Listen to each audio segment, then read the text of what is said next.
बूढ़े बाप की कहानी। बेटा बाप को एक अनाथ आश्रम छोड़ने आया था। साथ में बाप के सारे कपड़े और कुछ जरूरी सामान का बैग भी लाया था। बेटे ने अनाथ आश्रम के मैनेजर से सारी बातें कर ली और बाप को वहीं पर छोड़कर जाने लगा। तभी उसे ये देखकर आश्चर्य हुआ। बेटा अभी अनाथ आश्रम के बाहर निकला ही था कि उसका फोन बजा। फोन उसकी पत्नी का था, जो दूसरी तरफ से पति को कह रही थी, वापस आने से पहले ससुर जी से कह देना कि किसी छुट्टी या त्योहार में उनसे मिलने नहीं आ पाएंगे। आप वहीं पर खुश रहिए और हमें भी खुशी से जीवन जीने दीजिए। और उसके बाद फोन रखकर बेटा वापस अनाथ आश्रम में जाता है। बेटे की नज़र अपने बूढ़े पिता पर पड़ती है, जो अनाथ आश्रम के मैनेजर से हंस हंस के बातें कर रहे थे और काफ़ी खुश भी लग रहे थे। बेटा सोच में पड़ जाता है कि उसका पिता अनाथ आश्रम के मैनेजर को कैसे जानता है। थोड़ी देर इंतजार करने के बाद जब उसका पिता मैनेजर से दूर जाता है, तब बेटा मैनेजर के पास पहुंच जाता है और उससे पूछता है कि आप मेरे पिताजी को कैसे जानते हैं और कब से जानते हैं। मैनेजर बेटे को कहता है, मैं तुम्हारे पिताजी को कई सालों से जानता हूं, जब वो अनाथ आश्रम आए थे अनाथ बच्चे को लेने। दोस्तों, कुछ समझ में आया? आप ही बताइए, सच में अनाथ कौन था? वह बेटा जो अपने बाप द्वारा बिना उसे बताए किए गए इतने बड़े उपकार के बदले उनके आखिरी समय में इस तरह ठोकर मार रहा था, या वह पिता जिन्होंने अनाथ आश्रम से उन्हें गोद लाया था उठाकर? दोस्तों, अपने माता पिता की कदर करना सीखो, क्योंकि आप नहीं जानते होंगे कि उन्होंने आपके लिए क्या क्या नहीं सहा होगा, क्या क्या नहीं छुपाया होगा। त्याग बलिदान आपके लिए किए गए, शायद आप जानते भी नहीं होंगे। दोस्तों, आज की कहानी कैसी लगी? अच्छी लगी तो लाइक कमेंट शेयर सब्सक्राइब जरूर करिएगा। तो चलिए एक और कहानी, सास बहू की छोटी मोटी नोकझोंक की कहानी मज़ेदार। एक लड़की की नई नई शादी हुई थी। वह अपने नए घर मतलब ससुराल में जैसे ही प्रवेश की, उसे कुछ भी अच्छा नहीं लग रहा था, क्योंकि उसकी सास हमेशा उसे डांटती रहती थी, बात बात पे टोकती रहती थी। ये बात उसे बिल्कुल भी अच्छा नहीं लगता था।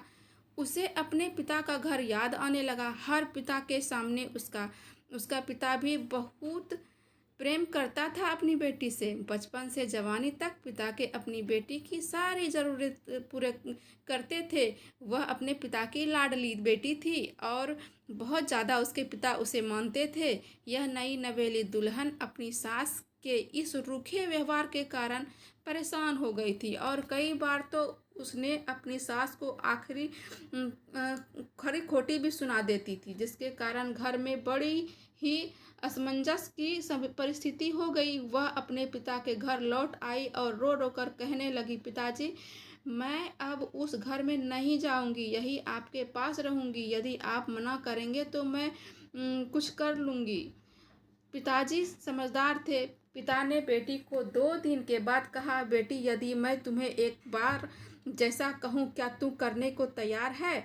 यदि तू इसके बाद भी कहेगी तो मैं तुम्हें रखने के लिए यहाँ तैयार हूँ। बेटी ने पिता से कहा, कहिए, लेकिन याद रखना यह अंतिम बार होगा कि मैं उस घर में जाऊंगी। पिता ने कहा, वहाँ जाकर जैसे ही तुम्हारी सास तुम्हें कुछ बुरा भला कहने लगे, तभी तुम अपने मुंह में एक कुल्ला पानी भर लेना। उसके बाद कुछ देर तक तुम शांत रहना और चुपचाप सुनती रहना, और तब तक मुंह में पानी भरे रखना जब तक सासू माँ बोलना ना बंद कर दे।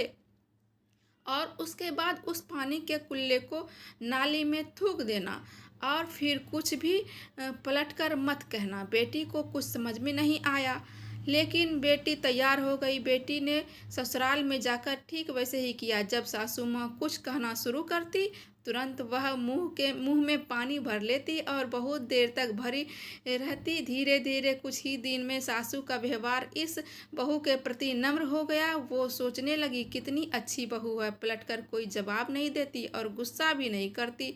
कुछ दिन में सासू माँ का प्रेम भरा व्यवहार देखकर बहू भी अपनी सासू माँ को माँ के जैसा प्रेम करने लगी और दोनों खूब बातें करती, साथ साथ घूमने मार्केट और खरीदारी करने जाती। कुछ दिनों के बाद इस लड़की का पिता अपनी बेटी से मिलने घर के सभी आए। फिर जब पिता ने घर वाले लगे तब अपनी बेटी को कहा, क्या बेटी, चलो, यदि तुम मेरे साथ चलना चाहती हो तो अपना सामान पैक कर लो, वह वापस चलेंगे। तभी बेटी ने कहा, नहीं, अब यही मेरा घर है। मैं अपनी सासू माँ से बहुत प्रेम करती हूँ और अब मैं इन्हें किसी भी कीमत पे खोना नहीं चाहती। यदि मेरी माँ है। पिताजी अपनी बेटी की इन बातों को सुनकर और सास बहू के अटूट प्रेम देखकर बहुत खुश हो गए और बेटी को आशीर्वाद देने लगे। कहानी की शिक्षा, प्रेम सब बातों को सह लेता है। रिश्ते बनाकर आसान, निभाना कठिन, लेकिन जो रिश्ते निभाना जानते हैं वो बहुत अच्छे